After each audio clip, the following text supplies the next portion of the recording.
ஆ சௌந்தர்யா தான் பேசுறது. ஒரு விஷயமா தான் கால் பண்ணேன். குரல் ஒரு மாதிரி இருந்ததா, அதனால தான் கேட்டேன். சரி சொல்லு சௌந்தர்யா, என்ன விஷயம்? உன் வீட்டில் அந்த மேல் போர்ஷன் காலியாக தானே இருக்கு? ஆமா.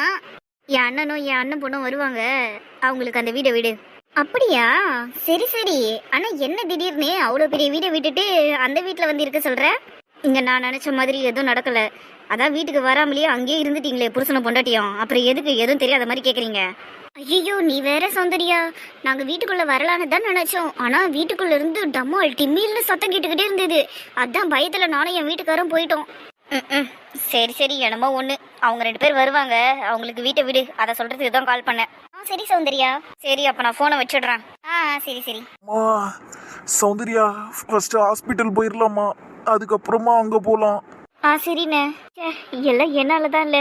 நீங்கள் இந்த மாதிரி அடிபட்டு கஷ்டப்பட்டுக்கிட்டு இருக்கீங்க. நீங்கள் பாட்னு ஊரில் நீங்கள் சந்தோஷமாக உங்கள் வாழ்க்கையை வாழ்ந்துட்டு இருந்தீங்க. தேவையில்லாமல் உங்களை கூப்பிட்டு இந்த மாதிரி இவ்வளோ பெரிய பிரச்சனையில இழுத்து விட்டுட்டேன். என் மனசே சங்கடமாக இருக்குண்ணே, என்னை மன்னிச்சிரு. என்ன வேடிக்கை பார்த்துக்கிட்டு நின்றுக்கிட்டு இருக்க தாரா? உன் அத்தை கிட்ட போயிட்டு ஆறுதல் சொல்ற மாதிரி ஐசு வையே, அப்பதான் நீ இந்த வீட்டுக்கு மருமகளாக முடியும். இந்த சொத்தம் உனக்கு கிடைக்கும், போ. சரிங்க டாட். ஆண்டி நீங்க எதுக்கும் கவலைப்படாதீங்க ஆண்டி, உங்களுக்காக நாங்க என்ன வேணாலும் செய்வோம். சரிடாம்மா, உனக்காக தான் அத்தை இவ்வளோ கஷ்டப்படுறேன். உனக்கு எப்படியாவது என் புள்ளைய கல்யாணம் பண்ணி விட்டுடுவேன், நீ கவலைப்படாதன்னு. குழந்தை முடிஞ்சு எப்படி கண்ணி போயிருக்கு பாரு, எப்படியெல்லாம் அடிச்சிருக்காளுங்க அவளுங்க. எப்போவுமே அப்படியே ஃப்ரெஷ்ஷான பூ மாதிரி இருக்கும் உன் மூஞ்சி. இன்னைக்கு பாரு தாறு டப்பா மாதிரி ஆயிடுச்சு. நீ எதுக்கும் கவலைப்படாத, ஹாஸ்பிட்டலில் போய் சரி பண்ணிடுறேன், சரியா? சரிங்க அத்தை, ரொம்ப பெயினா இருக்கு, பேச கூட கஷ்டமா இருக்கு அத்தை. ஹாஸ்பிட்டல் போலாம் சௌந்தர்யா, என்னாலயும் இதுக்கு மேல நிக்க முடியல. சரிண்ணே, வா போலாம். அம்மா. சொல்லுடா. ஏம்மா இவனுக்கு மட்டும் இப்படி எதனா நடந்துகிட்டே இருக்கு? என்னத்த சொல்றது, எல்லாம் தலையெடுத்து போவாதடான்னு எங்க கேட்டான் இவன். அதுவும் இல்லாம பாட்டி வேற போகும்போது சொல்லிக்கிட்டே இருந்தாங்க, அவனை அனுப்பாத ஷில்பா, போக வேணான்னு. அப்பயாவது நான் கொஞ்சம் அதட்டி அவனை உட்கார வச்சிருக்கணும். போயிட்டு வாடா, பக்கத்துல தானே வீடுன்னு சொல்லி அனுப்பிச்சு வச்சேன். பாரு பாட்டி சொன்ன மாதிரியே நடந்துருச்சு. எல்லாம் நம்ம நேரம் தாம்மா, சரி விடுங்க, இனிமேல்ட்டு நல்லபடியா அவனை பாத்துக்கலாம். அதுவும் இல்லாம நம்ம எல்லாம் ஒன்னா இருக்கும் போது எந்த பிரச்சனையும் வராதுமா. சரியா தாண்டா சொல்ற சந்தோஷ், ஒன்னா இருந்தா எந்த பிரச்சனையும் வராது. அதுக்கு தான் நானும் யோசிச்சுக்கிட்டு இருக்கேன். ஆனா இதை நான் எப்படி பண்ண போறேன்னு தான் தெரியல. என்ன சொல்றீங்கம்மா? ஒரு நிமிஷம் இருடா. ஏங்க ஏங்க. அப்பா உங்களை தான் கூப்பிடுறாங்க அம்மா. என்ன இவரு? ஏங்க. சொல்லு ஷில்பா. என்னங்க என்ன ஒரு மாதிரி இருக்கீங்க பாக்குறதுக்கு? கொஞ்சம் மனசுக்கு கஷ்டமா இருக்கு ஷில்பா. இத்தனை நாள் நான் இதை பத்தி நான் கவலைப்பட்டது கிடையாது. கல்யாணம் தானே, நான் எல்லாரும் இருக்கிறோம், நடக்க போகுது அப்படின்னு ரொம்ப சந்தோஷத்துல இருந்தேன். இப்ப பாரு ராகுலுக்கு நம்ம எல்லாம் இருந்துமே அந்த பையனுக்கு இப்படி ஒரு விஷயம் நடந்திருக்கு. என்னால இது ஏத்துக்க முடியல ஷில்பா. நீங்க எதுக்கும் வருத்தப்படாதீங்க, இதுக்கு மேல எந்த விஷயமும் நடக்காது. எல்லாம் நான் பாத்துக்கிறேன். நீங்க என் கூட கொஞ்சம் கிளம்பி மட்டும் வாங்க. எங்க போகணும்? அசோக் அண்ணன் வீட்டுக்கு தான் போகணும், வாங்க போலாம். ஏமா எதுக்கு இப்ப அங்க போகணும்னு சொல்றீங்க? அதானே மணி 10 அவன் சாப்பிட்டு தூங்கிட்டு இருப்பான். ஏங்க எனக்கு அதெல்லாம் தெரியாதுங்க, இப்ப அங்க போயே ஆகணும். எனக்கு ஒரு முக்கியமான விஷயத்த சொல்லணும், நீங்க வாங்க. சரி வா போலாம். எனக்கும் அவனை பார்த்து பேசினாதான் மனசு ஆறுதலா இருக்கும், வா. ரொம்ப நல்லது. டி சந்தோஷ், தம்பி பாத்துக்கோ, என்ன கூடவே இருக்கணும், எங்கேயும் போயிடக்கூடாது. சரிம்மா, நான் எங்க போக போறேன், இவன் பக்கத்திலே படுத்துக்கிறேன். சரிடா. என்னங்க என்னமோ பேசணும்னு சொன்னீங்க? இல்ல என்ன திடீர்னு கோயிலுக்கு போய் பரிகாரம் எல்லாம் பண்ணிட்டு வந்திருக்கேன், என்கிட்ட இதெல்லாம் ஏன் சொல்லல நீ? இதுக்குதான் பேசணும்னு சொன்னீங்களாக்கும்? ஆமாண்டியே, இப்பதான் எனக்கு பேசுறதுக்கு டைம் கிடைக்குது, அதனால தானே கேக்குறேன். சரி சொல்லு, நீ எதுக்கு நீ போயிட்டு கோயில்ல போயிட்டு பரிகாரம் எல்லாம் பண்ணிட்டு வந்த? பரிகாரம் இல்லைங்க, வேண்டுதல். அதை தான் நிறைவேற்றிட்டு வந்தேன். காயத்ரி கல்யாணம் நல்லபடியா நடக்கணும்னு அம்மன் கிட்ட வேண்டிக்கிட்டு அங்க பிரதேசம் பண்ணிட்டு வந்தேன். எல்லாம் சரிதாண்டி, ஆனா என்ன திடீர்னு பண்ணிருக்கிற? அதுவும் என்கிட்ட கூட சொல்லலையே, அதான் ஏன்னு கேட்டேன். அது என்னமோ காலையில பந்தக்கால் நட்டதுக்கு அப்புறம் திடீர்னு மனசு ஒரு மாதிரி எரடலாவே இருந்ததுங்க. அது என்ன சொல்றது, ஏதோ பிரச்சனை வரப்போகுது அப்படிங்கிற மாதிரி என் மனசு சொல்லிக்கிட்டே இருந்தது. அதனாலதான் அதுல இருந்து வெளியில வரணுன்றதுக்காகவே தான் நான் கோயிலுக்கு போயிட்டு இப்படி பண்ணிட்டு வந்தேன். எனக்கு கோயிலுக்கு போயிட்டு வேண்டுதலை நிறைவேற்றினதுக்கு அப்புறம் தாங்க மனசு நிம்மதியாச்சு. சரிடி, அப்படியே மனசுக்கு எதனா சங்கடமா இருந்தா எனக்கு ஒரு ஃபோன் பண்ணி சொல்லியிருக்கலாம்ல. சரி விடு, உனக்கு ஏதோ தோணி இருக்கு, நீ பண்ணிட்ட விடு. மீனா, ஒரு உண்மையை சொன்னா இன்னைக்கு உனக்கு ஏற்பட்ட பதட்டம் மாதிரி எனக்கும் ஒரு மாதிரி பதட்டமாயிடுச்சு. காயத்ரி கல்யாணம் எந்த பிரச்சனையும் இல்லாம நடக்கணும்னு மனசு சொல்லிக்கிட்டே இருக்கு. அப்ப 2 பேருக்கும் ஒரே மாதிரி தான் தோணி இருக்கு. ஆமா மீனா, அதுவும் இல்லாம எனக்கு இன்னொரு விஷயமும் தோணுச்சு. நம்ம எல்லாம் ஏன் ஒன்னா இருக்கக்கூடாது, கல்யாணத்தை எல்லாம் ஒரே வீட்டுல இருந்து ஏன் பண்ணக்கூடாதுன்னு கூட தோணுச்சு தெரியுமா? இது இங்க தனியா அங்க தனியா ஆளுங்க இருக்கிறதுனால ஒரு மாதிரி இருக்குடி மனசுக்கு. எங்க எனக்கும் சத்தியமா அதே மாதிரி தாங்க தோணுச்சு. டக்குனு நான் திரும்பி பார்க்குற இடத்துல ஷில்பாவோ இல்லை பாருவோ இருக்கணுமே அப்படின்னு என் மனசு சொல்லிக்கிட்டே இருந்தது. இங்கே பாருங்களேன், நான் தனியாக இருக்கிறேன்னா கல்யாண வேலை ஏகப்பட்டது இருக்குது.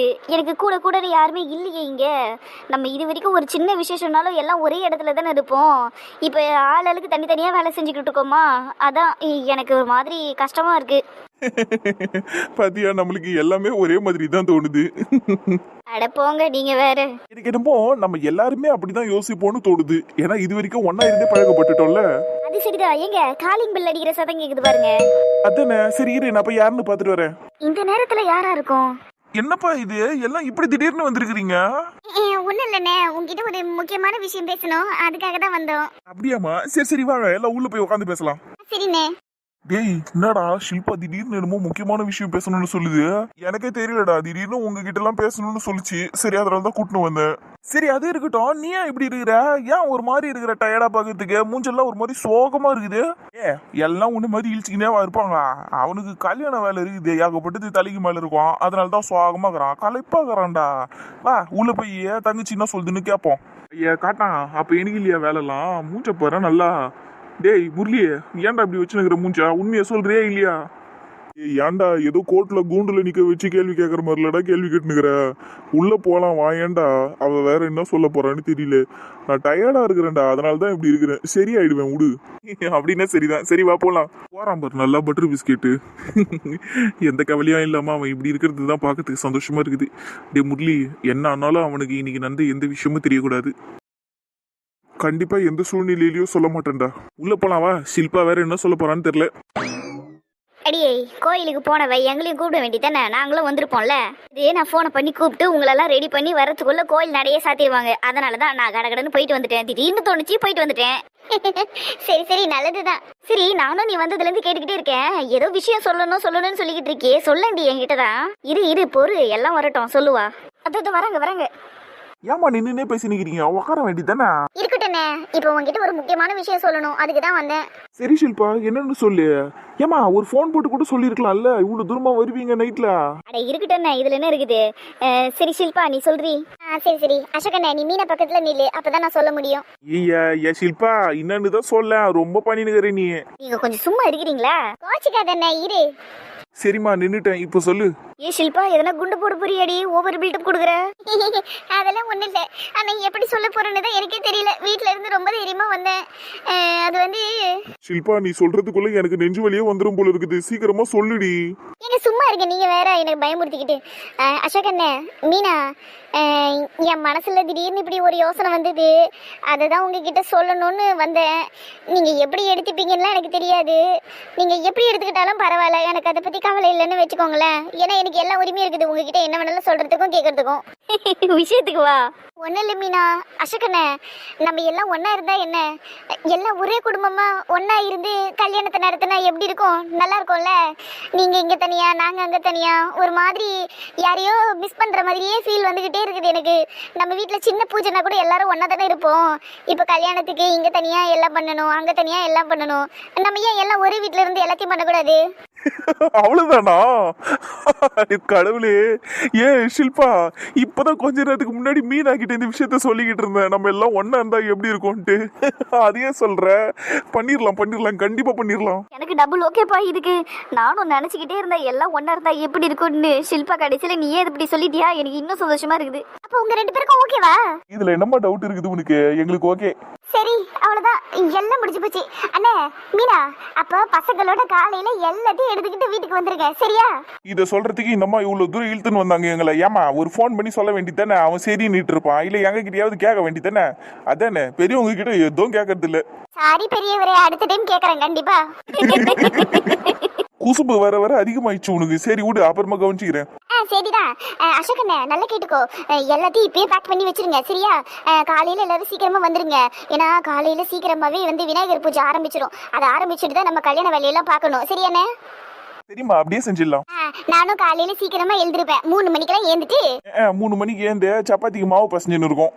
சும்மா இருங்களேங்க, நீங்க வேற. சும்மா இரண்டா? அண்ணே கல்யாண வைபுல இருக்கிறாராமா, அதனாலதான் ரொம்ப பண்ணிட்டு இருக்காரு.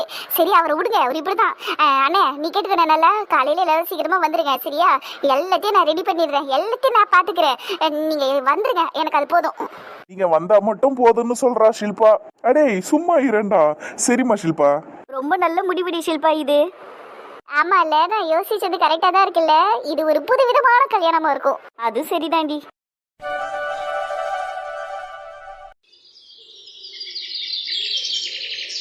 சந்தோஷ் நெய்ய போய் வச்சுட்டு வந்துரு, குடுகுடுன்னு வரணும். ஐயோ மறுபடியும் உள்ள போறாங்களே, இன்னும் எடுத்துட்டு வருவாங்களோ? சீக்கிரமா போயிட்டு வாடா. சரிம்மா. வாடி வாடி வேகம் வாடி. வந்துட்டேன். என்ன உங்க புள்ள புலமீனா போறான்? என்னைக்கு போலாமாம ஒரு வேலையை செஞ்சிருக்கான். இந்த நீ கரெக்டா எடுத்து போய் வச்சுட்டு வா, சீக்கிரமா வரணும்னே. சரிங்க அத்தை. கொடுத்துட்டு ஓடுனேங்கறாங்க போறான் அவங்க. போயேண்டி. போயிட்டேன். சபா காலையில இருந்து ஓட விடுறாங்களே, பேசாம ஒரு 5 நிமிஷம் உட்காருவோம். ஏன் மணி போச்சுடா, ஒரு நிமிஷம் உட்கார விடுறாளா இந்த மாதாஜி? இப்படி வேலை ஏவினுக்கிறாளே. என்னடி அங்கே நின்னுகிட்டு இருக்க, வந்து எடுத்துட்டு போ. ஆஹா, நான் எடுத்துட்டு போய் வச்சுட்டு வந்த பொருள்லயே இதுதான் எனக்கு ரொம்ப பிடிச்சிருக்கு. குடு, பத்திரமா எடுத்துட்டு போறேன். அடியே, பூஜை முடியற வரைக்கும் அதுல இருந்து ஒரு பீஸ் குறைய கூடாது. குறைஞ்சதுன்னு வையே. ஐயோ, ஆட்டையை போட்டுடலாம் நினைச்சனே. சரிம்மா, எடுக்க மாட்டேன். வாசனை பிரமாதம். அடியே, சாமிக்கு வைக்கிற பொருள் எல்லாம் மோரக்கூடாது, எடுத்துட்டு போ. ஏம்மா, நான் மோரலனாலும் என் மூக்குல அந்த வாசனை தன்னால வந்து உக்காருதுமா. நான் என்னம்மா பண்ண முடியும்? சரி, ரொம்ப பண்ணாத, எடுத்துட்டு போறேன். இவ்வளவு வேலை வாங்குறல்ல, ஒரு வாசனை கூட பிடிக்க கூடாதா? போன்னு சொன்னேன்.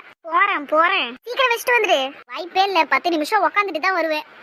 கடவுளே, காலு வலிக்குதே. சந்தோஷி, என்னடா அங்கே நின்னுட்டேவா? ஒண்ணுலமா, கொஞ்சம் காலு வலிச்சுது. இன்னும் எவ்வளவு தட்டுமா இருக்குது? அவ்வளவுதான்டா, லட்டு தான் லாஸ்ட். சபா, ரொம்ப சந்தோஷமா. சரி, ஆனா கடகடன்னு வச்சுட்டு சீக்கிரமா வந்துரு. ஏமா? பூஜைக்கு நேரம் ஆயிட்டு இருக்குடா, கடகடன்னு ரெடி ஆகணும்ல, கிளம்பு. சரிம்மா. ஐயோ, வேலையெல்லாம் முடிச்சிட்டு ஒரு 10 நிமிஷம் தூங்கலாம்னு நினைச்சேன். எங்க தூங்க விட மாட்டாங்க போல இருக்கு. சரியான சோம்பேறிங்களா இருக்குதுங்க இந்த காலத்து பசங்க. எங்கேயாவது காலையில இருந்து மடமடன்னு வேலை செய்யுதுங்களா? அத்தை, அடுத்து எதனா இருக்கா? ஒண்ணும் இல்ல, அடுத்து பூஜை தான் இருக்குது. கடகடன்னு கிளம்புங்க. சரி, பூஜைக்கு முன்னாடி சோறா, பூஜைக்கு அடுத்து சோறா? பூஜைக்கு அப்புறம் நடி சாப்பிடணும், போடி. சரி, நான் போய் என் வீட்டுல ரெடி ஆயிட்டு வரேன். போயிட்டு வாடி, அப்படியே எல்லாரையும் ரெடி பண்ணி கூட்டிட்டு வந்துரு என்ன?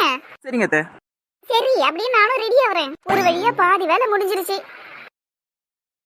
அஸ்வினா, பாத்தியா அங்க சாமி முன்னாடி எவ்வளோ ஸ்வீட்ஸ் இருக்குது. ஆமாண்டா கதிரு, நானும் பார்த்தேன்.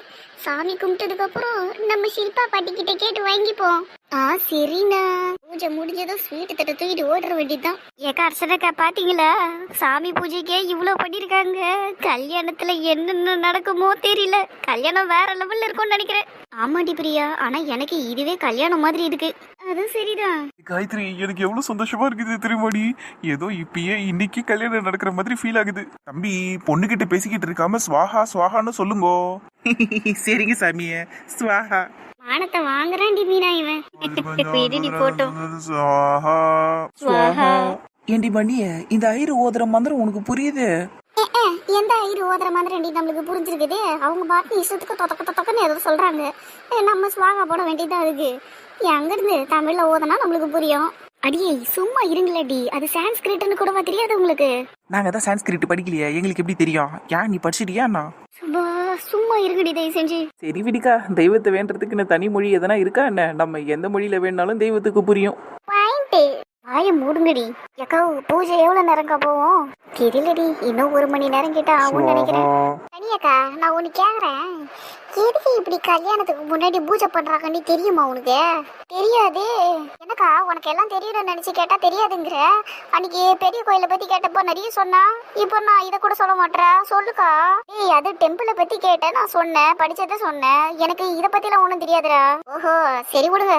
டே கதிரே, டேய் சொல்லுண்ணா. ஏண்டா கதிரே, நம்மெல்லாம் கல்யாண மேடையில தானடா ஐயரு பூஜை போடுறத பாத்துருக்குறோம். இவங்க என்னடா கல்யாணமே இன்னும் 4 நாள் இருக்குது, அதுக்கு முன்னாடியே பூஜை போடுறாங்க. என்னடா நீ இதெல்லாம் போய் என்கிட்ட கேக்குற? மேரேஜ் பத்தி எல்லாம் எனக்கு என்ன தெரியும்? ஐயா அர்ச்சனக்கா, என் பையன் கத்துறான் பாருக்கா, கொஞ்சம் வாய் அடக்க சொல்லுக்கா அவனை. ஏக்கா, நீ வாயை முடிக்கிட்டு இருக்க சொல்றியா அவனுங்க 2 பேரையும்? சரி சித்தி, கேட்டுருச்சு. யாரும் என்ன ஏதோ சொல்ல வேணாம். ஏன் கேட்டு தெரிஞ்சுக்கிட்டா இன்னும் தப்பா? நாங்களும் நாளைக்கு பெரிய ஆளாகி கல்யாணம் பண்ணிக்கணும்ல, அப்ப எங்களுக்கும் தெரியணும்ல இதெல்லாம். ஐயரு தாத்தா, எதுக்கு பூஜை பண்றீங்கன்னு சொல்லுங்களா? என்ன சொல்லிட்டேன்னு எல்லாரும் சிரிக்கிறீங்க? டேய், வாய மூடிக்கிட்டு இரு, ஏந்து வந்துட்டு விக்கி. சரி, ஆனா நான் ஆரம்பிக்கல, அஸ்வின் அண்ணதான் ஆரம்பிச்சான். 2 பேருக்கும் சேர்ந்துதான் விழும். அமைதியா இருங்க. எப்படி எல்லாம் பேசுதுங்க பாரு இதுங்க. சின்ன பசங்க இருக்குதே, ரொம்ப டேஞ்சர். பூஜைக்கே கேள்வி கேட்க ஆரம்பிச்சிச்சுங்களே, இன்னும் படிப்படியா ஒன்னொன்னா போய்கிட்டே இருக்குமே. இது எல்லாத்துக்கும் கேள்வி கேட்டுச்சுக்கிட்டா நம்மளால பதில் சொல்ல முடியாதே. பாத்துக்கலாம் விடு. சுபா, என் வாழ்க்கையிலே நான் இந்த அளவுக்கு சந்தோஷமா இருந்தது இல்லடி. எல்லாம் உன்னாலதான் என் செல்லம். கூறு காட்டவும் கொஞ்ச நேரம் வாய வச்சுன்னு சும்மா இருக்க மாட்டானியா? சாமி மந்திரம் தானே சொன்னாரு. அது விட்டுட்டு அந்த பொண்ணுகிட்டயே பேசினுக்கிறான். அவன் எப்பவுமே இப்படி தானம்மா. நாம எல்லாம் சுத்தி பேசிக்கிட்டு இருந்தாலும் ஐரு பாட்டுன்னு ஒரு பூஜை பண்ணிக்கிட்டே இருக்கார்ல. ஆமா அதெல்லாம் அவங்க கரெக்டா பண்ணிடுவாங்க. பொண்ணு பையனை இப்ப கடவுள்கிட்ட நல்லா வேண்டிக்கங்க. கடைசி வரைக்கும் இதே மாதிரி இணை பிரியாம ஒன்னாவே நீங்க வாழணும். 7 ஜென்மத்துக்கும் நீங்க ஒத்துமையா இருக்கணும். இதே மாதிரி கணவன் மனைவியா சந்தோஷமா இருக்கணும்னு வேண்டிக்கங்க. சரிங்க சாமி. கண்டிப்பா சாமியே, நான்லாம் 5ஆம் கிளாஸ்ல இருந்தே இதை தான் வேண்டிக்கிட்டு இருக்கேன். ஏடி நந்தினி, ஏன்டி இந்த ராகுல் இப்படி இருக்கிறான்? இப்படி இருக்கிறதுனாலதான் அவன் ராகுல். ஒன்னும் பண்ண முடியாது, அவன் பாட்டுன்னு இஷ்டத்துக்கு பண்ணுவான். பூஜை முடிய போகுதுன்னு நினைக்கிறேன். ரெடியா ரெடி நந்தினியை தூக்கிட்டு ஓடிடலாம். 2 தட்டு ஸ்வீட் இருக்குது. சி அல்ப சுமைரு. உங்க 2 பேரோட திருமணத்தால ஏற்பட போற பந்தம் வாழையடி வாழையா தொடர்ந்து வரணும்னு கடவுள்கிட்ட நல்லா வேண்டிக்கோங்க. கடவுளே, என் பசங்களுக்கு எந்த ஒரு குறையும் இல்லாம சந்தோஷமா கடைசி வரைக்கும் நல்லபடியாவே வாழணும்பா. நாங்க எல்லாரும் இப்ப எப்படி ஒத்துமையா இருக்கிறோமோ அதே மாதிரி கடைசி வரைக்கும் ஒத்துமையாவே இருக்கணும்பா கடவுளே. அர்ச்சனாக்கா, சம்பந்திங்க 2 பேரும் உருகி உருகி வேண்டிக்கிறாங்க. அடியே பிரியா, அர்ச்சனா, நீங்க 2 பேரும் இருக்கீங்களே, லைவ் கமெண்ட்ரி கொடுத்துக்கிட்டு இருக்கீங்க எல்லாத்துக்கும் இங்க நடக்கிற விஷயத்துக்கெல்லாம். சும்மா இருக்கடி. என் மருமவளால வாயை வச்சுக்கிட்டு சும்மா இருக்க முடியாது. பாரு, பொண்ணால பிரியா கிட்ட பேசாம இருக்க முடியாது. பாத்தீங்களா, அர்ச்சனா அக்கா பிரியா அக்காக்கு ஃப்ரெண்டு தான். ஆனா அவங்களாலேயே பேசாம இருக்க முடியல. என் செல்லத்துக்கிட்ட நான் பேசினா மட்டும் எல்லாம் முறைகிறீங்க. ஏன்னு புரியல. நீ சும்மா இருடா. எதிர்க்க அப்பா மாமாங்கெல்லாம் இருக்காங்கடா. ஏன்டா இப்படி பண்ற? இருக்கட்டும் டியே, யார் இருந்தா என்ன? நான் தான் உன் புருஷனாக போறேன்ல. இனிமேல் நான் யாருக்கு பயப்படணும் சொல்லு. இப்ப பாரு, அசோக்கு மாமா எப்படி சிரிச்சுனுங்கிறாரு பாரு நம்மள பாத்தியா. அப்பா எப்பவுமே சிரிச்சுக்கிட்டு தான் இருப்பாரு. அவர் என்னைக்கு முறைச்சிருக்காரு? அதெல்லாம் என்ன நிறைய தடவை முறைச்சிருக்காரு. போடி, உடனே உங்க அப்பாவுக்கு சப்போர்ட்டுக்கு வராது. என்னப்பா அதுக்குள்ள ஆரம்பிச்சிட்டேலா? இல்ல சாமி, அது செல்ல சண்டை. தெய்வமே, எப்படியாவது இந்த பையன்கிட்ட இருந்து இந்த பொண்ணை காப்பாத்தே.